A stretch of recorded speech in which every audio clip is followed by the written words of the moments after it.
नमस्कार दोस्तों, स्वागत है आपका स्मार्ट स्टडी ग्रुप के यूट्यूब चैनल में। दोस्तों आज हम देखेंगे रामायण में कितने कांड होते हैं।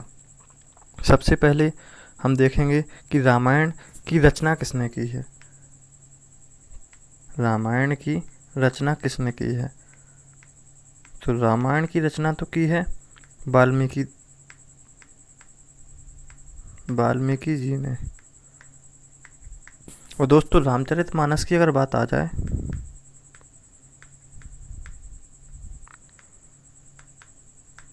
तो रामचरितमानस की रचना की है गोस्वामी तुलसीदास जी ने।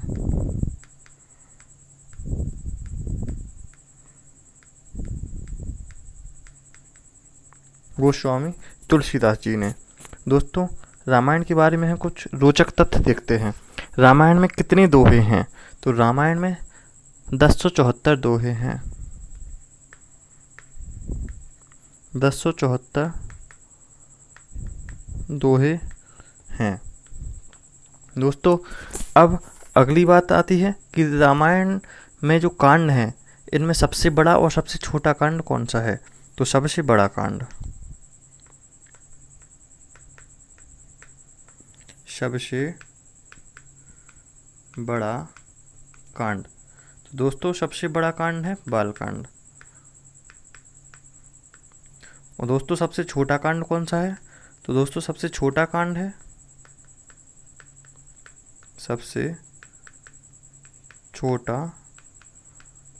सबसे छोटा कांड है किष्किंधा कांड। किष्किंधा कांड। चलिए दोस्तों अब हम 7 कांडों के बारे में बताएंगे। 7 कांड कौन कौन से हैं। दोस्तों सबसे पहले बालकांड, ये हमने आपको बता दिया सबसे बड़ा है।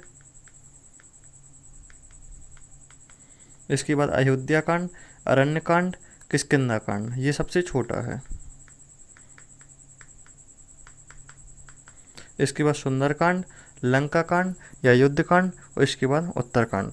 चलिए दोस्तों हम प्रत्येक कांड के बारे में कुछ छोटी इन्फॉर्मेशन आपको देना चाहते हैं, तो सुनिए। बालकांड में सामान्यतः हुआ क्या? तो चलिए दोस्तों हम बताते हैं बालकांड।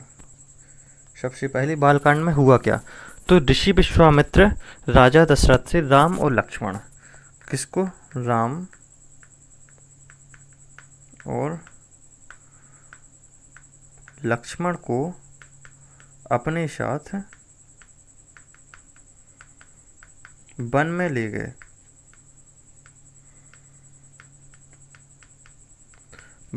गए। अब चलिए दोस्तों इसके बाद अयोध्या कांड। तो अयोध्या कांड में क्या हुआ है? अयोध्या कांड की अब हम बात करेंगे। अयोध्या कांड में हुआ है पुत्र के वियोग के कारण, यानी राम जी वन चले गए थे, तो पुत्र के वियोग के कारण दशरथ का स्वर्गवास हुआ। क्या हुआ? दशरथ का स्वर्गवास।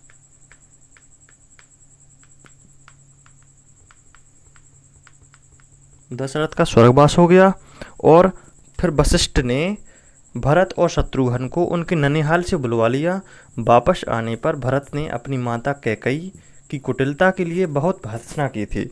यानी इनकी माता चाहती थी कैकेयी कि हमारे भरत को ही सारा राजपाट मिल जाए, जबकि भरत के मन में ऐसी कोई लालसा नहीं थी कि मतलब हमें अयोध्या का राजपाट मिल जाए और राम भैया को कुछ ना मिले।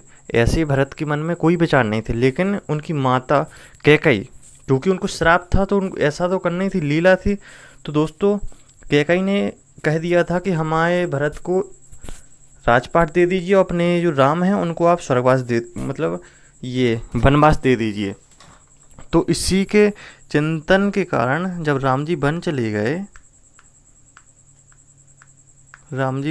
गए तो पुत्र वियोग में दशरथ जी का स्वर्गवास हो गया।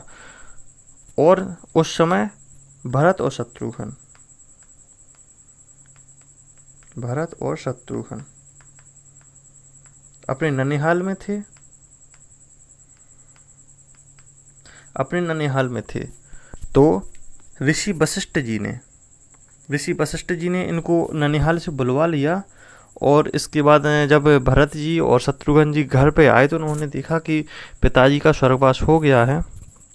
तो उन्होंने अपनी माता की कुटिलता के लिए भर्त्सना की और गुरुजनों की आज्ञा के अनुसार अपने पिताश्री का अंत्येष्टि संस्कार किया। चलिए दोस्तों, अगले कांड के बारे में हम बात करते हैं। बालकांड हमने आपको बता दिया, अयोध्या कांड हमने आपको बता दिया।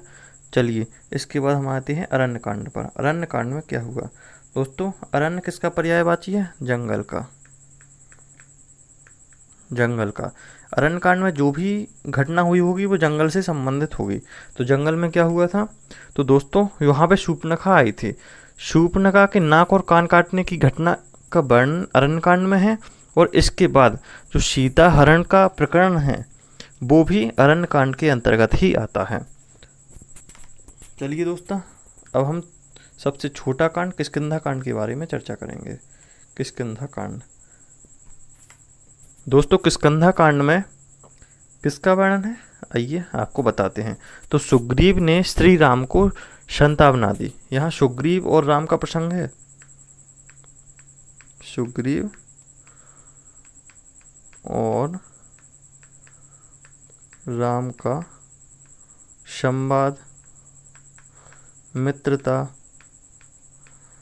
या कुछ भी कह लीजिए।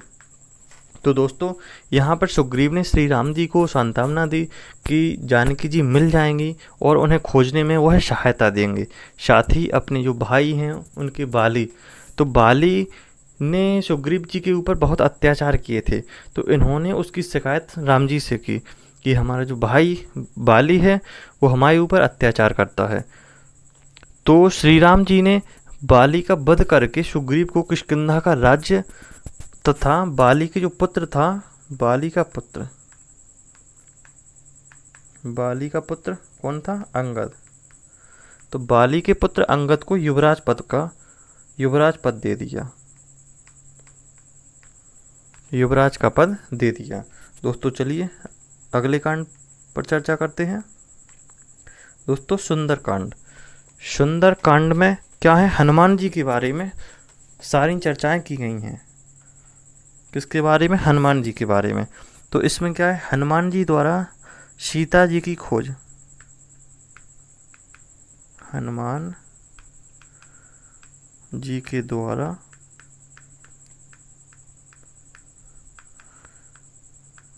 माता सीता की खोज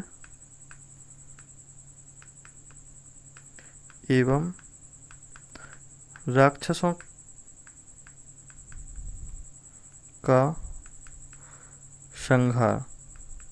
यानी इसमें कुल मिला के हनुमान जी के बल और विजय का वर्णन है। किसका वर्णन है? हनुमान जी के बल और विजय का।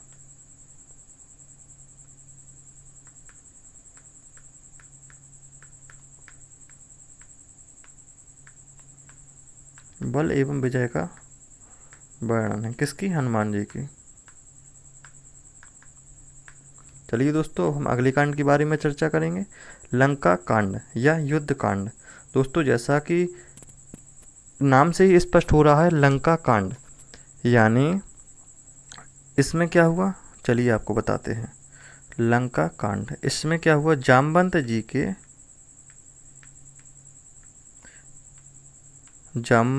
के आदेश से जो नल और नील दो भाई थे,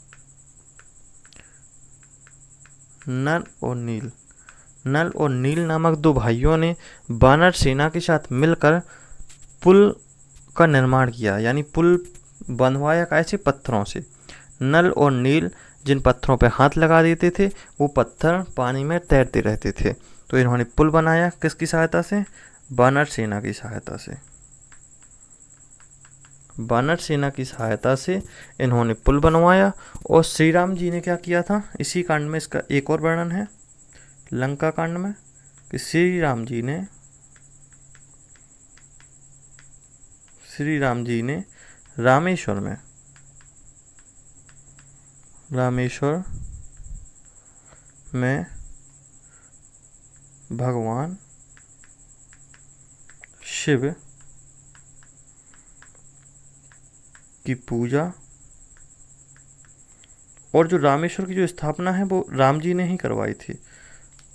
राम जी ने रामेश्वर की स्थापना और भगवान शिव की पूजा, और वहाँ पे इन्होंने क्या किया था कि पूजा करके, और जो सारी सेना थी, सारी सेना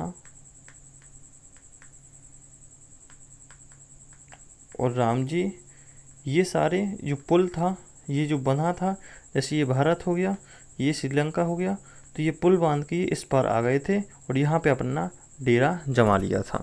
लंका कांड में इतना ही वर्णन मिलता है। इसके बाद आता है उत्तरकांड, यानी लंका कांड में फिर इसके बाद तो ये रावण का वध है, रावण का वध, इसका वर्णन भी लंका कांड में ही आता है। ठीक है, यानी जो युद्ध हुआ था राम जी और रावण का, ये लंका कांड में ही इसका वर्णन है। इसके बाद आता है उत्तरकांड। उत्तरकांड, तो उत्तरकांड में क्या हुआ था, तो सीता लक्ष्मण, सीता लक्ष्मण और समस्त वानर सेना, समस्त वानर सेना के साथ जो राम जी थे वो अयोध्या वापसी कर चुके थे, अयोध्या वापसी कर चुके थे। अयोध्या वापसी, जहाँ पर अयोध्या में पहुंचकर श्री राम जी का भव्य स्वागत हुआ और राम जी का राज्याभिषेक हुआ और वानरों को विदाई दे दी गई। राम का राज्याभिषेक।